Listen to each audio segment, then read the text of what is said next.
These are the last surviving parents of any of my siblings or first cousins, Aunt Lillian and Uncle Fred, whom I refer to simply as Aunt and Uncle, as there is no need for more specific identifiers, because for going on 20 years, it is how long it has been since there has been any others. I guess you can consider this as somewhat of a status update to other family members, which I feel kind of strange saying it that way, that I'm using this, my YouTube channel, to disseminate family related information, which under normal circumstances is kept private from others beyond the bloodline, whereas this channel is public, such that anyone can see it. It is not without hesitation that I post this. I do so mainly because there are some kin who do pay attention to my clips, relatives who, as far as I am concerned, don't have a clue whatever is going on about certain things, and probably would not learn of it otherwise, due to the fragmented nature in which news about anything is distributed throughout our family, or lack thereof. Speaking for myself, I don't even have the entire story, and if I, who typically has free-flowing information sources, is limited in my knowledge, I can only imagine how much in the dark others are about it.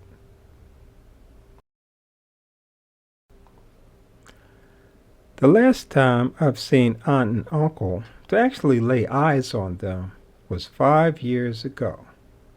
It was during my employment in South Korea, when I made my sole trip back to the States and visited Philadelphia. I visited them then.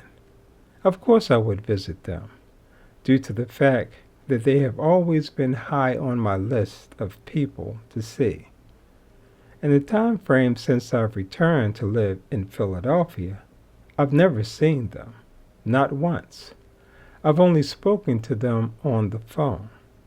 Our phone conversations have numbered in the amount of more times than I could possibly count, because we have always remained in touch. The reason I have not been to their house to visit them in person has been due to the changes in the world's health situation. For a long time, they were not receiving guests, and understandably so, because you cannot be too careful, especially given the fact they both are in their 90s. The closest I came to visiting them again was earlier this year, when the world situation had improved and just about everything had opened back up.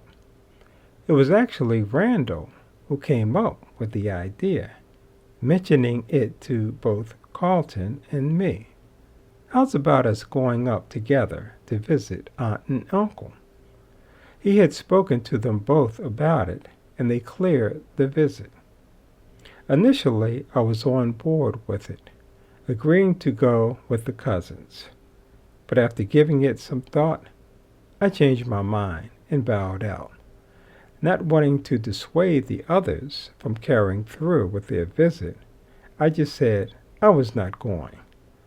All of this time, Aunt and Uncle had remained shut in for the most part, careful. Even though I was healthy, I was not comfortable in risking their safety track record even for a little while. Eventually, the visit was canceled by Randall as well, or should I say, postponed indefinitely. It was a couple of months ago when I heard about Uncle's hospitalization. It was not considered as a serious health matter which caused it. He was in the hospital for about a week, then transferred to a rehabilitation center for a time before returning home. The word circulating around the family was that not only was he home, but glad to be back home and doing well. During Ronnie's visit from Georgia in May, obviously I was not going to try taking her to see them, but I did call Aunt and Uncle during Ronnie's time here, and she got a chance to talk to them both. In the conversations I had had with Uncle during his brief hospitalization and afterwards, it was obvious he was not the same memory-wise, sometimes repeating similar statements or asking the same questions within a short period. And Aunt, likewise, has not been without her issues, although hers have been more physical in nature. Early in this month of August, Bruce called me to provide me with the latest status update on Aunt and Uncle.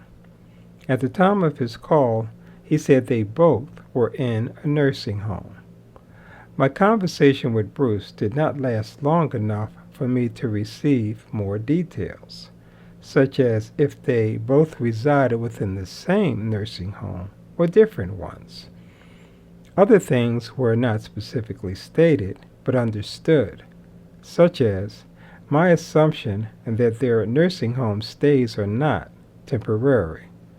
Presently, I do not even have the name of the facility they are in, nor a phone number of how to reach them.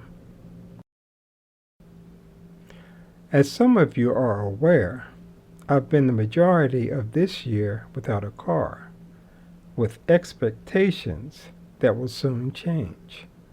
Once I have wheels under me again, I'll try to find out where they are. When I do, I'll be going to see them, because, as everyone knows, it takes little prompting for me to visit anyone, particularly in this case, because in a medical care facility, I would only be limited by visiting hours. Those who know me would not be surprised if I manage subsequent visits periodically as well. And that's the latest on our beloved senior couple. It's all I know. There will be no need for any further updates to be posted on this YouTube. Everyone knows how to reach me directly for more information if they want it, or other family members who are in the know. Otherwise, I'll assume it is not all that important to you.